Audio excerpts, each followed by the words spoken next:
Hello करण। Yes दीप। हाँ, start करते हैं अभी। Okay okay. सो स्टार्ट करने के पहले कोई समझा पाएगा कि बैंक इनकम कैसे अर्न करता है, क्या सोर्सेस होता है बैंक, मतलब ओवरऑल फंक्शन कैसे करता है? कोई दो तीन लाइन में समझा पाएगा तो।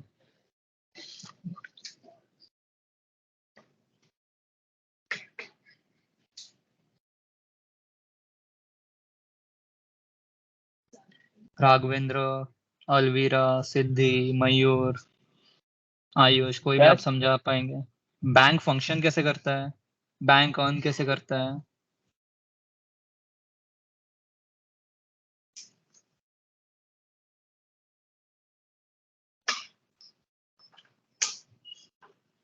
नहीं? ठीक है, चलो मैं स्टार्ट करता हूँ।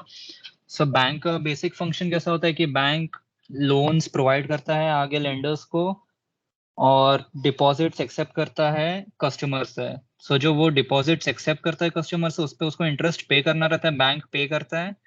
और जो लोन्स उसने प्रोवाइड किया है लेंडर्स को, उससे उसको इंटरेस्ट इनकम होता है। ये बेसिक बैंक का रहता है। समझो बैंक ने लोन प्रोवाइड किया 12% पे, और वो डिपॉजिट्स पे दे रहा है 6%। तो जो 6% उसके हाथ में बच रहा है, उसका मार्जिन, उसमें से उसका थोड़ा और एक्सपेंसेस कट हो जाएगा, जो उसका कमीशन उसको प्रोवाइड करना है आगे, या ऑपरेटिंग एक्सपेंस, वो सब कट हो जाएगा, देन उसका प्रॉफिट बचेगा। तो एकदम बेसिक चीज है जो बैंक कैसे फंक्शन करता है। सो आज जो हम लोग देखने वाले हैं वो लोन साइड पे देखने वाले हैं कि लोन का साइकिल क्या होता है, कि स्टार्टिंग से जब लोन आ रहा है और कस्टमर को मिल रहा है, तो वो साइकिल कैसा होता है, वो आज हम थोड़ा समझेंगे और डिस्कस करेंगे। So let's proceed. Hmm. So customers कहाँ कहाँ से मिल सकता है, आपको क्या लगता है? कोई आइडिया है कि बैंक के पास कस्टमर्स कहाँ से आएंगे लोन लेने के लिए?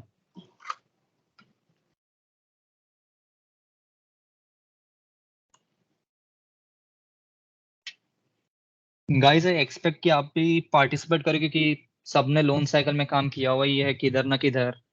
सबको कुछ ना कुछ तो आइडिया है होगा ही, कुछ ऐसा न्यू टॉपिक तो नहीं आएगा। सो डिस्कस करेंगे तो वही अच्छा है।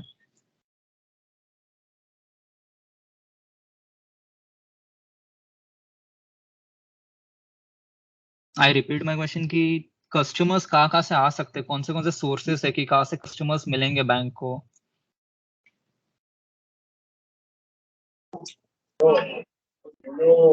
Branch visit. ओके। और देन सोशल सोशल मीडिया पे अपना पोस्ट करके उसका मतलब जितना एडवर्टीजमेंट्स बोल रहे हो फायदा आप? है। Yes yes, online advertisement. Okay, fine, good. Through direct selling agents, DSAs. DSA, very good. थोड़ा आप समझा पाओगे डीएसए क्या होता है? यस, जैसे कि DSAs बैंक्स अपॉइंट करती है, और DSAs ये लोग हैं जो बैंक्स के लिए लोन्स, मतलब जिनको लोन्स का रिक्वायरमेंट है, वो लोग हम्म। मतलब दे हैव द नॉलेज कि इनको लोन्स की जरूरत है, तो बैंक्स को they are the mediator for loans. Okay. तो ये डीएसए एम्प्लॉयज होते हैं बैंक के, कि कोई एक्सटर्नल एजेंसी है? एजेंसी है ये, एजेंट, सेलिंग ओके, एजेंट है ये मतलब लोग। ये एम्प्लॉयज नहीं है ना बैंक के? नहीं नहीं नहीं, ओके। ये लोग। हाँ। सो जो कस्टमर्स मिलते हैं वो बेसिकली दो सोर्सेज से मिलते हैं, जैसा आपने बोला, उसको थोड़ा और ऑर्गेनाइज किया, इंटरनल चैनल्स और एक्सटर्नल चैनल्स। सो जो डीएसए हो गया वो अपना एक्सटर्नल चैनल में आ गया, कि वो जो डायरेक्ट सेलिंग एजेंट्स होते हैं ये लोग कस्टमर्स को मतलब पिच टाइप करते हैं, कि कस्टमर्स का लीड्स लाके देते हैं बैंक को, एंड देन बैंक उसमें से उनका कमीशन प्रोवाइड कर देता है। ये जो डीएसए रहते हैं ये एम्प्लॉयज नहीं होते बैंक के, एक्सटर्नल एजेंसीज है। और दूसरा जो जैसे आपने बोला था कि कस्टमर डायरेक्ट ब्रांच में आएगा, या ब्रांच वाले कस्टमर को पिच करेंगे, जैसे आपका अगर ऑलरेडी अकाउंट है बैंक में, या आप एफडी कुछ मेंटेन करते हैं, तो कस्टमर्स, बैंक सामने से पिच करता है कस्टमर्स को कि आप एलिजिबल हो लोन्स के लिए, आप हम आपको प्रोवाइड कर सकते हैं। तो वो इंटरनल चैनल्स में आ गया कि बैंक के लोग ही पिच कर रहे कस्टमर्स को।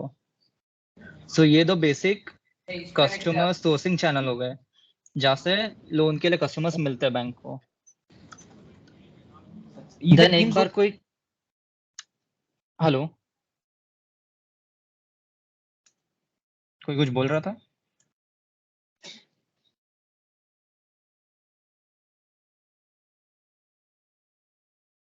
सो ये हो गया कि कस्टमर का सोर्सिंग कैसे होगा बैंक को, कहाँ कहाँ से कस्टमर मिलेंगे। एक हो गया कस्टमर डायरेक्ट सामने से आ रहा है या बैंक वाले पिच कर रहे हैं या कोई डीएसए पिच कर रहा है। एंड देन कोई कस्टमर जब एग्री हो गया कि उसको लोन का रिक्वायरमेंट है, देन अगर डीएसए था तो वो कलेक्ट करेगा कस्टमर से डॉक्यूमेंट्स। अभी डॉक्यूमेंट्स में मेजरली क्या क्या इंक्लूड होगा? The first one is the KYC उसके documents, then financial documents. KYC में क्या क्या इंक्लूड होता है, कोई बता पाएगा?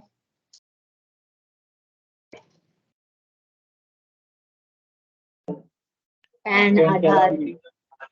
ओके। और पर्पस क्या होता है ये केवाईसी डॉक्यूमेंट्स कलेक्ट करने का?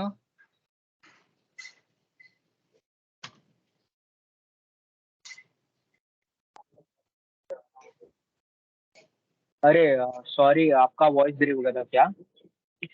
हेलो, अभी आ रहा है क्लियर? हाँ, यस यस।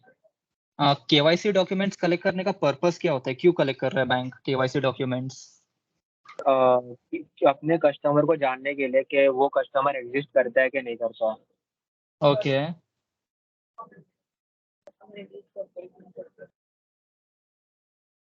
सो ये बेसिकली होता है कि कस्टमर का आइडेंटिटी वेरीफाई करना है कि वो, जैसे दीप ने बोला, एग्जिस्ट करता है कि नहीं, कहीं वो कोई फ्रॉड तो नहीं कर रहा है, कोई और गलत नाम से तो लोन अप्लाई नहीं कर रहा है। वो सब वेरीफाई करने के लिए केवाईसी डॉक्यूमेंट से कलेक्ट करना रहता है स्टार्टिंग के स्टेज में।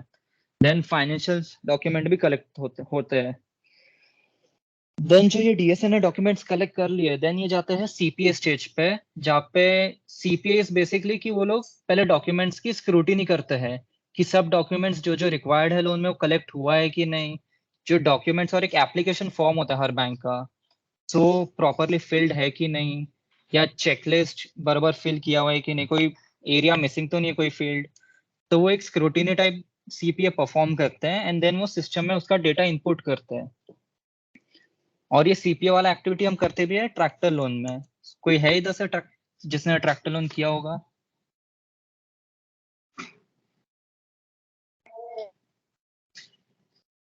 राघवेंद्र?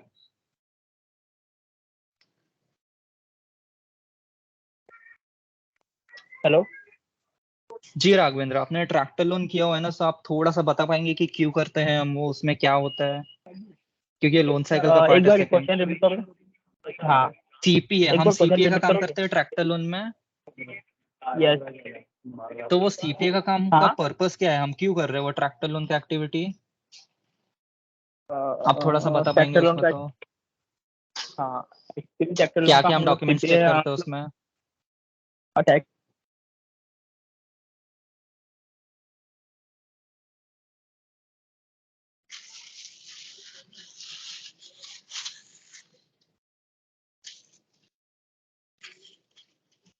हेलो?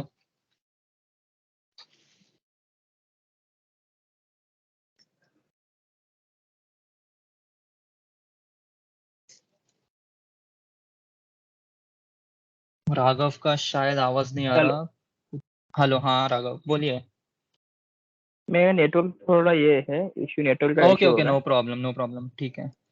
सो सीपीए का एक्टिविटी हाँ। बेसिकली होता है कि हम पहले तो स्क्रूटिनाइज करते हैं जो डॉक्यूमेंट्स हमें रिसीव हुए कि सब प्रॉपर है कि नहीं as per the checklist and on.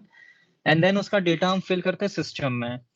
तो सीपीए में जो होते हैं वो एक सोर्सिंग स्टेज होता है जिसमें बेसिक डिटेल्स जाता है, देन क्विक डेटा एंट्री होता है और एक डिटेल डेटा एंट्री होता है।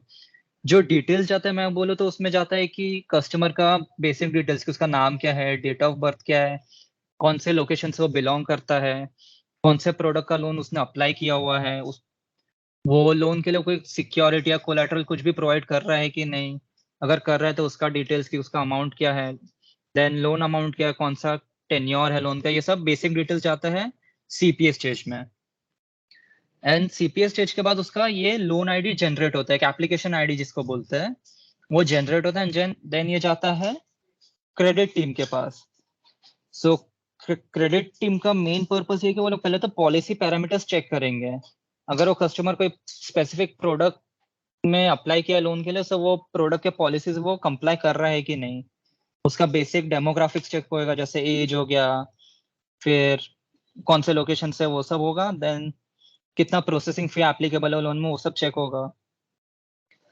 देन क्रेडिट टीम वाले उसका बेसिक सब चेक करेंगे, financials and all, and then ये इनिशिएट होगा कि इसका सब रिपोर्ट्स के लिए इनिशिएट होता है, जो मोस्टली एक्सटर्नल एजेंसीज के पास जाता है। जैसे आप लोग ने सुना रहेगा कि हम कैम करते हैं, CAM activity. So it's a type of report जो हम जनरेट करते हैं, जो आउटसोर्स किया बैंक ने हमको। सो कैम हो गया, पीडी हो गया, देन फील्ड इंस्पेक्शन भी करवाते हैं। सो ये 3-4 मेजर रिपोर्ट्स है जो एक्सटर्नल एजेंसीज बनाते हैं वेरीफाई करके, जो बैंक के पास जाता है। सो फील्ड इंस्पेक्शन में मोस्टली क्या होता है कि अगर वो कस्टमर कोई प्रॉपर्टी रख रहा है मॉर्गेज में या सिक्योरिटी में, सो वो प्रॉपर्टी का प्रॉपर्टी एग्जिस्ट करता है कि नहीं, उसका कितना एरिया है, वो सब फील्ड इंस्पेक्शन में वेरीफाई होता है।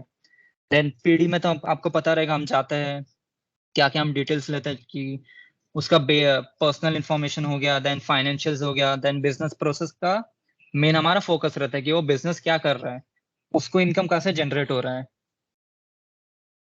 और हो गया कैम। कैम में उसका मैं ऊपर ऊपर से बताऊँ तो इट्स लाइक कि उसका सब पैरामीटर्स चेक होते हैं कि वो पॉलिसी को कंप्लाई कर रहा है कि नहीं, कोई डिविएशन तो नहीं है। सो ये सब रिपोर्ट्स जाते हैं एक्सटर्नल एजेंसी से मोस्टली क्रेडिट टीम के पास। देन जो क्रेडिट टीम है वो आईटीआर भी वेरीफाई करेगा और बैंक स्टेटमेंट्स भी वेरीफाई करेगा उसका लास्ट मंथ का, कि कितना उसका कैश फ्लोज कैसा है बैंक में and all. Then financial statements भी वेरीफाई करेगा।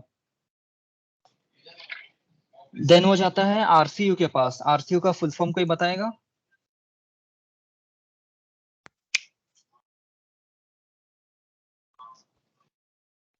आरसीयू का full form? Risk risk control containment unit. Correct. So ये एक डिपार्टमेंट रहता है बैंक में जो बेसिकली चेक करता है कि सब बोल सकते हो कि कोई फ्रॉड तो नहीं हो रहा, किधर एएमएल गाइडलाइंस कंप्लाई हो रहा है कि नहीं, उसका केवाईसी मतलब ये वैलिडेट करता है कि करेक्ट है कि नहीं, किधर कोई करण बैंक का करण करण हाँ बोलिए ना। करण थोड़ा एफसीयू फ्रॉड कंटेनमेंट यूनिट जो होता है वो फ्रॉड का देखता है। ओके। सो आरसीयू और एफसीयू आरसीयू दोनों डिपार्टमेंट्स होते हैं बैंक में। हाँ आरसीयू का मेजर फोकस होता है रिस्क के तरफ, कि कौन से रिस्क हो रहे हैं बैंक को इसमें, कि उसका मिटिगेशन कैसे हो पाएगा, या कुछ पॉलिसी में डिविएशन है तो उसका अप्रूवल कैसे लेना है। देन एफसीयू जैसे राघव ने बोला वो फ्रॉड के ऊपर देखता है कि एएमएल गाइडलाइंस कंप्लाई हो रहे हैं कि नहीं, उसका कस्टमर का नाम किधर हिट लिस्ट में तो नहीं है कोई वैसा। देन इसके बाद एकदम इंपॉर्टेंट स्टेज पे जाता है जो है अंडरराइटर स्टेज। ये वो स्टेज है जहाँ पे डिसाइड होता है कि लोन अप्रूव होगा या रिजेक्ट होगा, कि लोन का फाइनल है क्या, कि अप्रूव करना है या रिजेक्ट करना है, और कितना लिमिट सैंक्शन करना है उसको, लोन अमाउंट। कोई बता पाएगा कि सैंक्शन अमाउंट क्या होता है? सैंक्शन अमाउंट और डिसबर्समेंट अमाउंट में डिफरेंस कोई बता पाएगा तो?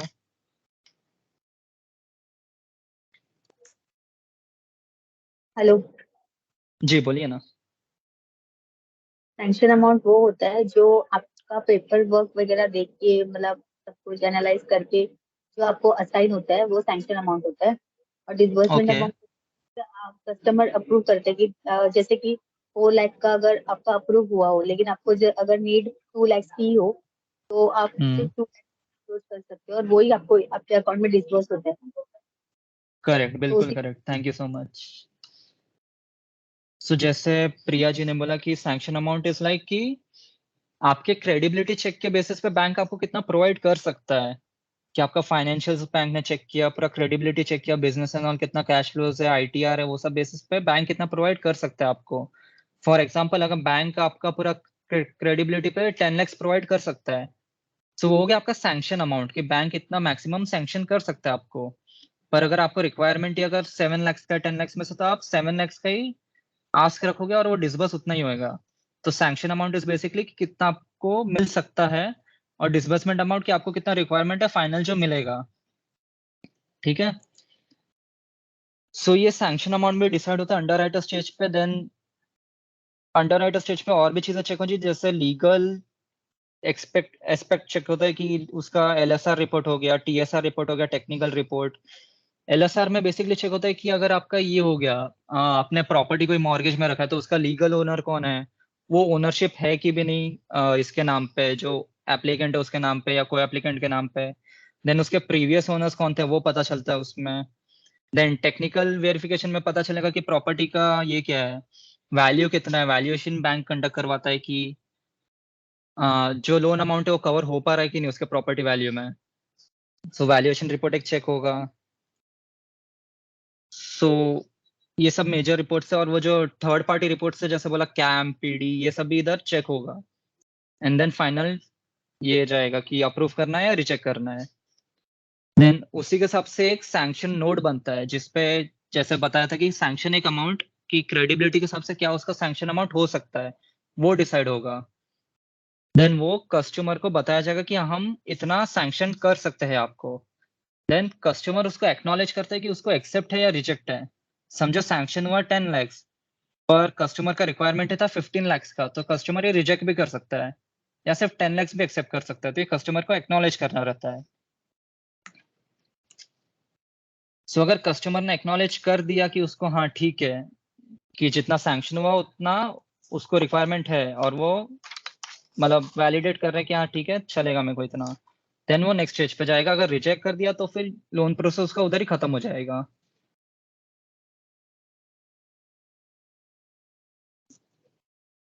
देन अगर वो एक्सेप्ट हो जाता, मतलब अभी कस्टमर का हो गया कि उसको लोन का रिक्वायरमेंट है, इतना अमाउंट उसका फिक्स हो गया, देन पोस्ट सैंक्शन का स्टेज चालू होता है कि उसके डॉक्यूमेंट्स कलेक्ट किए जाएंगे, उसका सिक्योरिटी डॉक्यूमेंट्स जो प्रोवाइड कर रहा है उसका वैल्यूएशन रिपोर्ट, सिक्योरिटी डॉक्यूमेंट्स, वो सब कलेक्ट किया जाएगा। Then may be blank check उससे कलेक्ट किया जाएगा कि कौन सा अकाउंट है आपका वो। देन एक ई नैच करके होता है चीज, कोई बता पाएगा अगर किसी को नॉलेज है ई नैच क्या होता है? ई नेच ऑटो डेबिट का रहता है ना, ई नेच। जी जी सही जा रहा है। ये मतलब अपना जो EMI डिडक्ट होता है तो मतलब कस्टमर के ऊपर रहता है कि पेमेंट कैसे करना है, कि चेक से पेमेंट करना है कि ऑटो मतलब कस्टमर के बैंक के ट्रांजैक्शन से डिडक्ट करने का है। तो नैच का मतलब वो फॉर्म रहता है, वो करेक्ट। मतलब रजिस्टर करेगा तो मतलब कस्टमर का जो EMI का साइकिल डेट है उस साइकिल डेट पे उसके अकाउंट से पैसे EMI मतलब डिडक्ट होते जाएगा, मतलब ऑटो कस्टमर को डेबिट हो चेक देने जाएगा। की। हाँ ऑटो डेबिट, इसके लिए नैच का यस मतलब यूज कर। बिल्कुल करेक्ट। रिया सिंह आपको कुछ बोलना है?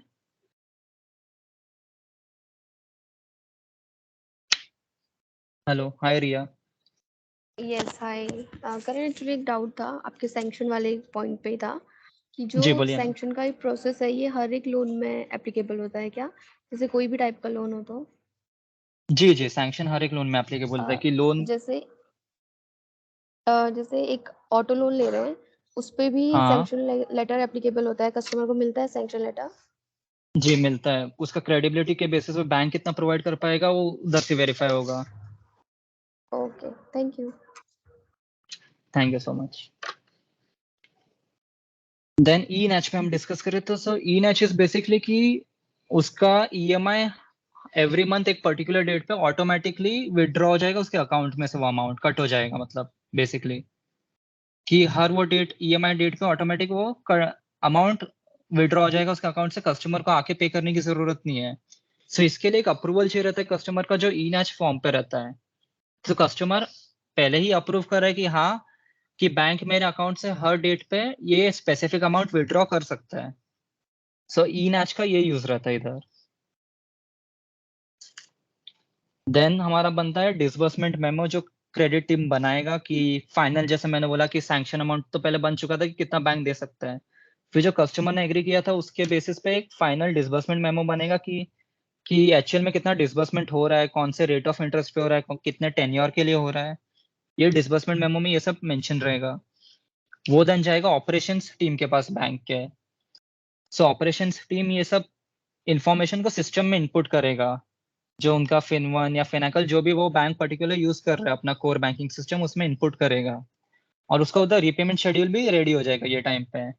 कि उसका रीपेमेंट शेड्यूल इज बेसिकली कि आपका अगर 20 ईयर्स का टेन्योर है तो फिर वो पूरे 20 ईयर्स का बाइफर्केशन रहेगा कि आपको ये मंथ में इतना पे करना है, ये आपका ROI एप्लीकेबल है।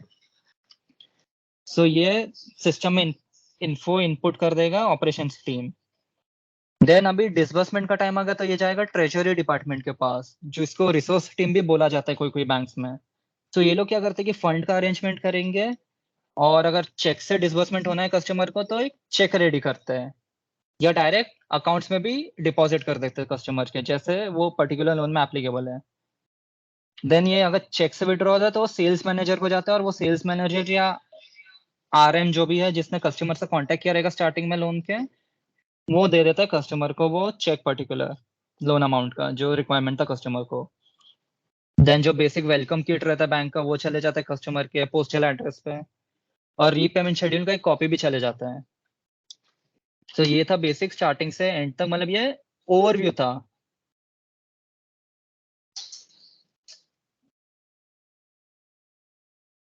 रिया आपको कुछ बोलना है? हेलो।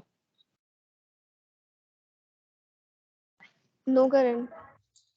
Okay okay. सो ये वेलकम किट चले जाएगा, देन पोस्ट लोन का जो ये रीपेमेंट शेड्यूल रहता है वो चले जाएगा कस्टमर को, और एसओए भी जाता है स्टेटमेंट ऑफ अकाउंट्स वो बाद में। इधर तक किसी को कुछ डाउट्स?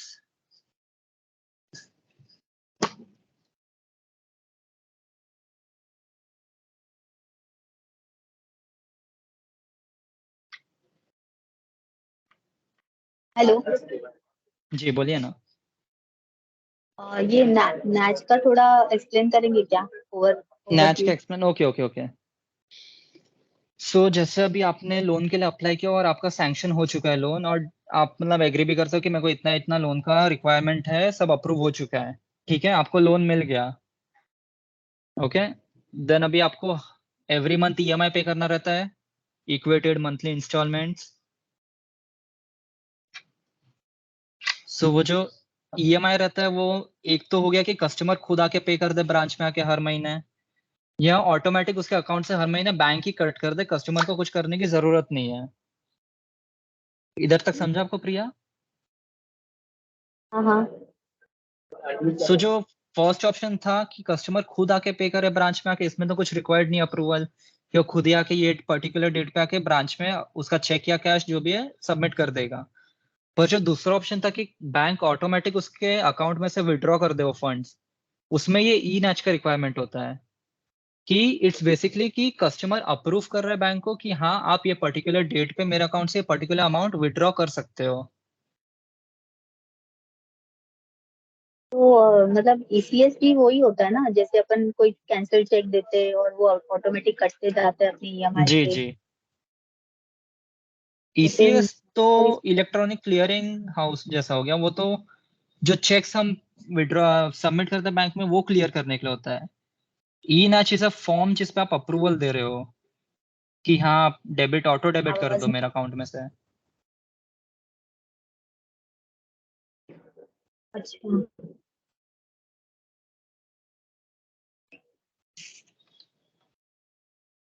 आपको आइडिया है प्रिया ई नैच के ऊपर? हाँ है ना। एक मिनट, वॉइस नहीं आ रहा ईयरफोन पे, तो अब वापस एक्सटेंड कर दो ना, एक मिनट। क्या वापस एक्सप्लेन करना दी ई नैच का? यस, ई नैच का। Okay okay. सो जब कस्टमर को लोन मिल गया, उसका अमाउंट सैंक्शन हो गया, डिसबर्स हो गया, सब हो गया, देन अभी कस्टमर को एवरी मंथ एक पर्टिकुलर ईएमआई पे करना रहेगा बैंक को। सो जो ईएमआई पे करेगा उसका दो ऑप्शन रहेगा कि कस्टमर खुद आके पे कर दे बैंक को चेक या कैश कोई भी फॉर्म में, या बैंक उसके अकाउंट में से ऑटोमेटिकली विड्रॉ कर दे जो ईएमआई का अमाउंट था वो। सो जो फर्स्ट ऑप्शन है कि कस्टमर खुद आके पे करेगा, उसमें तो कोई अप्रूवल का रिक्वायर्ड नहीं है कस्टमर, क्योंकि खुद ही आने वाला है। एंड देन सेकेंड ऑप्शन जो था कि बैंक ऑटोमेटिक वो फंड्स कट कर देगा उसके अकाउंट में से। सो इसमें कस्टमर का अप्रूवल चाहिए रहेगा कि कस्टमर उसको अप्रूव कर रहा है बैंक को कि आप ये पर्टिकुलर ईएमआई मेरे अकाउंट में से डेबिट कर सकते हो, ऑटो डेबिट हो सकता है ये पर्टिकुलर डेट पे ये पर्टिकुलर अमाउंट। सो इसके लिए ई नैच पे अप्रूवल चाहिए रहता है कस्टमर का।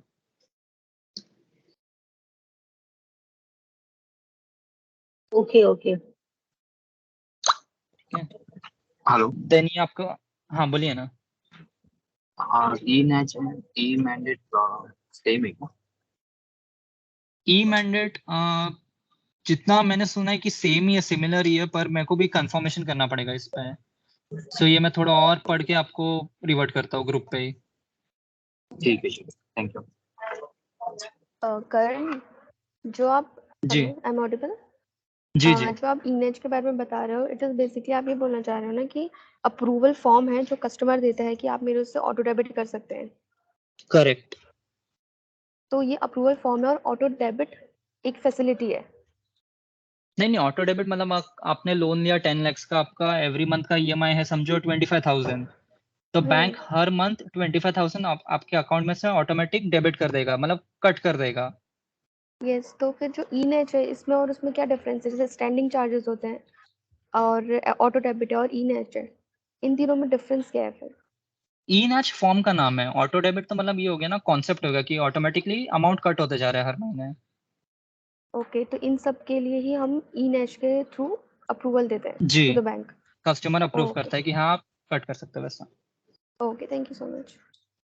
ओके, सो ये होगा हमारा disbursement. Then post loan activities फिर स्टार्ट होता है कि कलेक्शन और लोन का सर्विसिंग, कि जो जो डॉक्यूमेंट्स रहते हैं वो पीरियोडिक बेसिस पे कस्टमर को भेजा जाता है, जो उसका स्टेटमेंट ऑफ अकाउंट्स है, रीपेमेंट शेड्यूल है, कोई उसको चार्जेस एप्लीकेबल हो रहे तो उसका इंटीमेशन दिया जाता है कस्टमर को। देन एवरी मंथली का ईएमआई कलेक्शंस, देन अगर कोई ईएमआई बाउंस हो गया तो उसका इंटीमेशन दिया जाता है कस्टमर्स को, उसका चार्जेस एप्लीकेबल किया जाता है उसके अकाउंट में। देन ये post loan activities, post disbursement activities continue होता है over the tenure of the loan. और अगर कस्टमर ने कोई डिफॉल्ट कर दिया, देन वो एनपीए का क्राइटेरिया मेट करता है तो सिबिल को रिपोर्ट किया जाता है उसका स्कोर वैसा। सो ये था लोन साइकिल के ऊपर सेशन। अगर आप लोग को कुछ कंट्रीब्यूट करना रहेगा तो आप बोल सकते हैं अभी।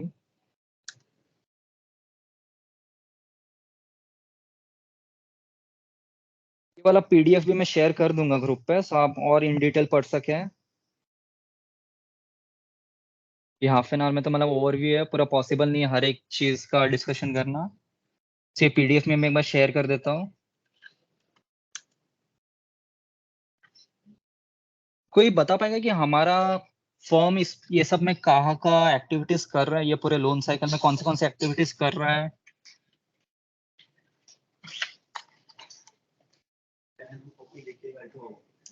हेलो, जी बोलिए। लोन क्लोजर का एक एक्टिविटी आईसीआईसीआई एचएफसी में चल रहा है। ओके, सो इसमें क्या होता है, आप बेसिक थोड़ा समझा पाएंगे?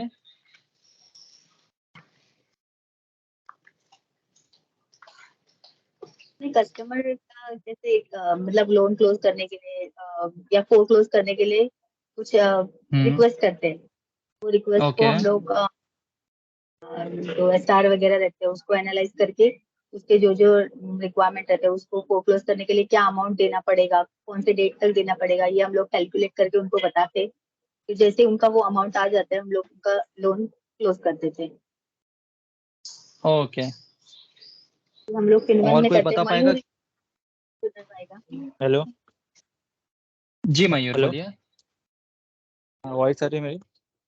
जी जी। हाँ, लोन क्लोजर का कैसा हम लोग के चल रहा है एचएफसी में। एचएफसी में लोन क्लोजर पे ना हम लोग होम लोन का कर रहे हैं।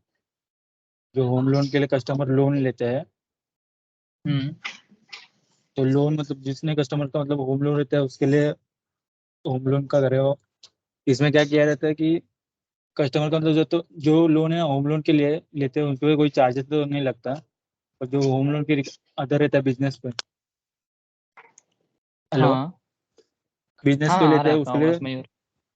बिजनेस के लिए लेते हैं ना उसके लिए चार्जेस लगते हैं। तो मतलब जो कस्टमर ने लोन लिया है, तो मतलब हमारे पास तो अभी हमारी एक्टिविटी लोन क्लोजर के लिए चल रहे हैं। तो लोन क्लोजर में देखा जाता है कि मतलब एक रहता है मैच्योर लोन क्लोजर रहता है, और दूसरा मतलब फोर क्लोजर रहता है।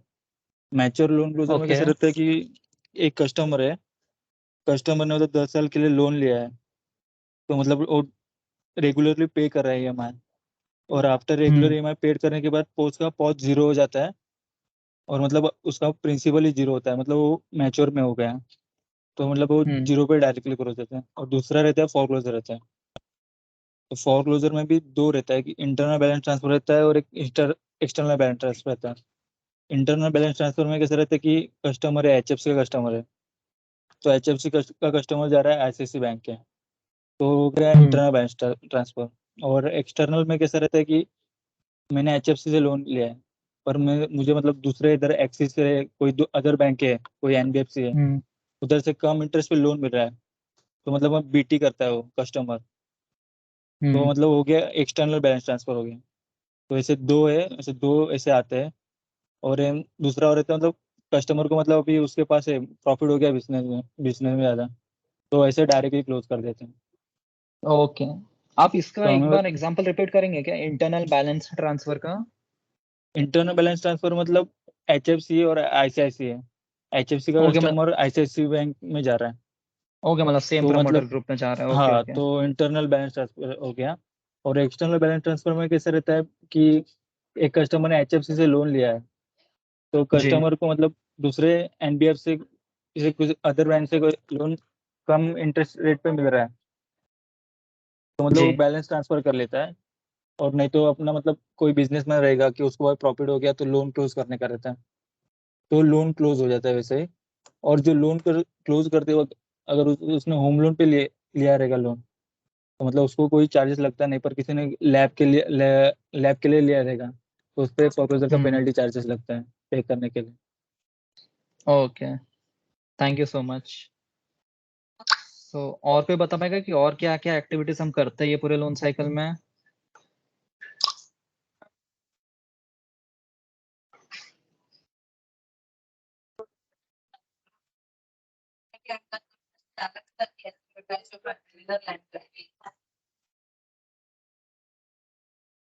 जितना मेरे को आइडिया हम क्या क्या करते हैं इसमें, एक तो जैसे इन्होंने बताया लोन क्लोजर का हो गया, जो पोस्ट डिसबर्समेंट एक्टिविटी हो गया। देन हम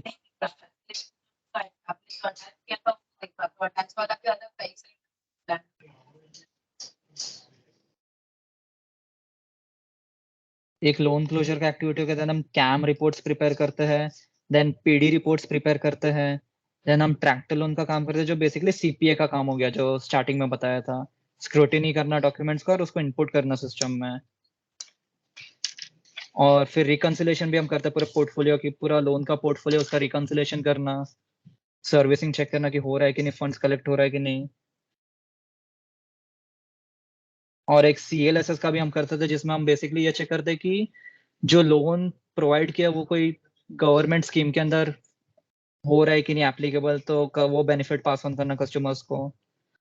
सो इतना मेरे को आइडिया है कि ये सब हम एक्टिविटीज करते हैं। आप लोग कुछ ऐड ऑन करना चाहोगे कि कोई और एक्टिविटी आता रहेगा ये लोन साइकिल के बीच में जो हम करते हैं? ये रिफाइनेंस भी इसमें ऐड होगा आई गेस। हाँ, रिफाइनेंस भी ऐड हो सकता है इसमें। नहीं, रिफाइनेंस लोन साइकिल में नहीं होगा क्योंकि ये हम वो पर्टिकुलर फाइनेंशियल इंस्टीट्यूशन अपने लिए फंड्स उठा रहा है ना NHB से। सो ये लोन साइकिल में नहीं होना चाहिए, कस्टमर को इससे नहीं है ना कुछ बेनिफिट है, आई एम नॉट श्योर। है तो ओके, सो ये भी हो सकता है, अगर कस्टमर को बेनिफिट हो जा रहा है तो फिर होएगा। और कोई एक्टिविटी?